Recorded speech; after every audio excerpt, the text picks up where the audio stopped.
For years and years, Africa has been the footstool of colonialism and imperialism. These are the words of Osagyefo Dr. Kwame Nkrumah. Osagyefo Dr. Kwame Nkrumah was a Pan-Africanist who became the Prime Minister and later the first President of Ghana from March 1957 to February 1968, when he was overthrown in a military coup d'etat, which his son Jamal Nkrumah claims that the US CIA was behind. That George Bush, the father, was behind that particular project to topple Kwame Nkrumah, and surely enough, he was rewarded after the coup by being made director of the CIA. Nkrumah was leaning towards the West, which is the democratic government, but later affiliated himself with the communist countries. Many scholars from back then and today were and still are debating upon Kwame Nkrumah's political philosophy. So, was Kwame Nkrumah in favor of democracy or was he for communism? This is the conflict. Nkrumah's geopolitical conflicts in belief are also a compromise in a small part of the larger Cold War battle for influence between the West and the Soviet Union. By appealing to either side, conflicting as it may seem, was also a compromise for a more personal and larger goal for Nkrumah and Pan-Africanism.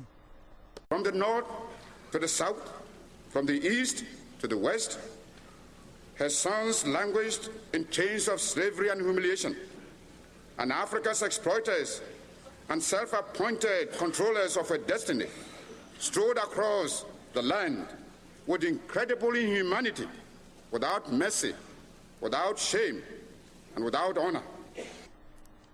Ghana, formerly known as the Gold Coast, is a country in the Northwest Africa.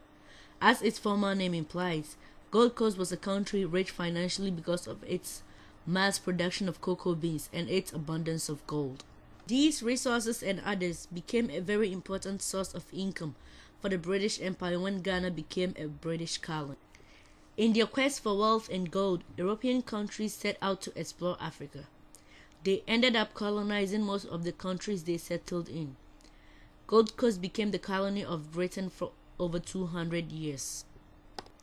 From the 1700s to the 1950s, British became the colonial masters of the people of Ghana, until on March 6, 1957, when Dr. Kwame Nkrumah, who was then Ghana's Prime Minister, led Ghana to its independence from Britain, making Ghana the first African nation to be liberated from the European control. All the black peoples of Africa, at long last, the battle has ended. From now on, there is a new African in the world. That new African is ready to fight his own battle and show that after all, the black man is capable of managing all of us.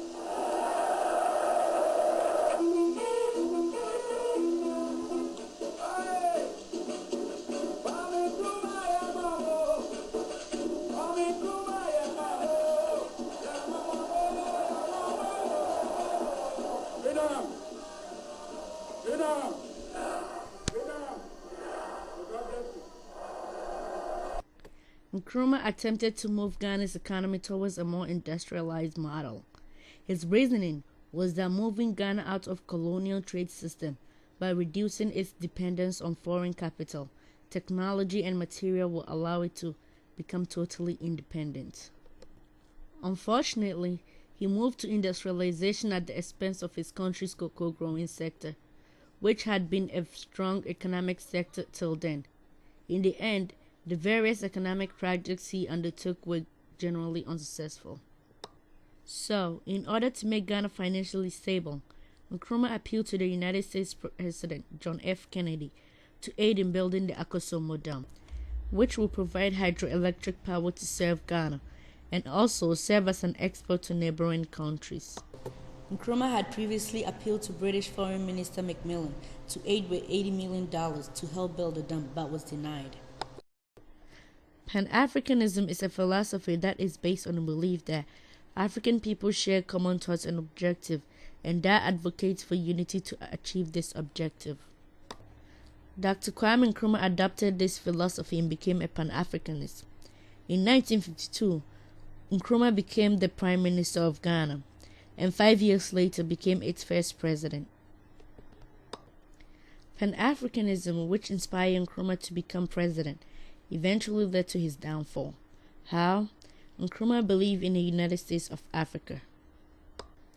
But since Ghana was the first African country to be liberated from colonial rule, Nkrumah tried to help liberate other African states so as to form a united Africa with a common flag, anthem, and currency, which was unsuccessful.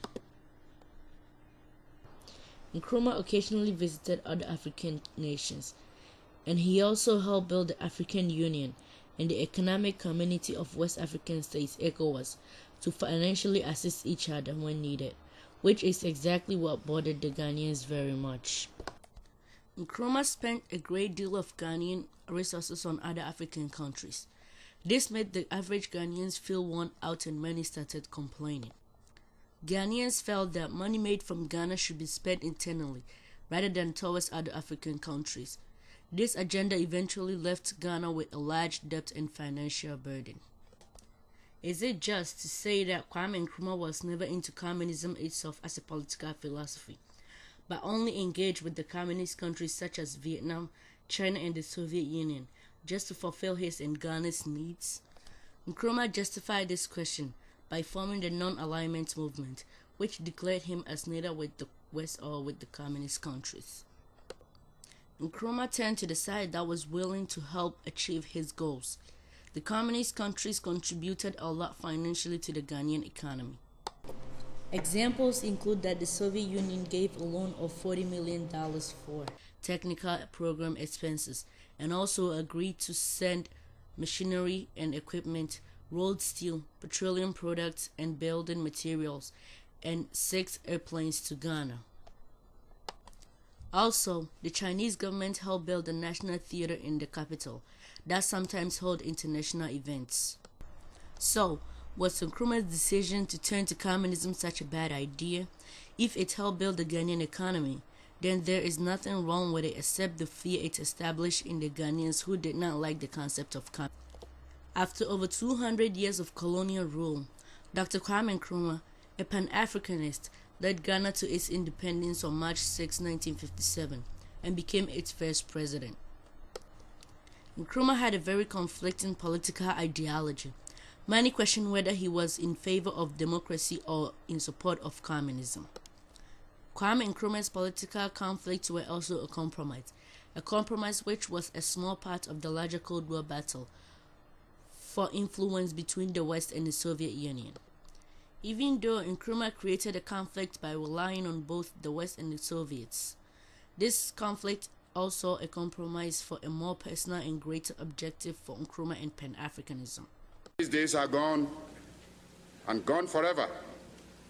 And now I, an African, stand before this august assembly of the United Nations and speak with the voice of peace and freedom, proclaiming to the world the dawn of a new era. Unfortunately, Nkrumah's conflict and his conflicting compromises left Ghana in financial crisis and political instability for over 30 years, until in 2000, when the MPP government, which is a democratic government, took over.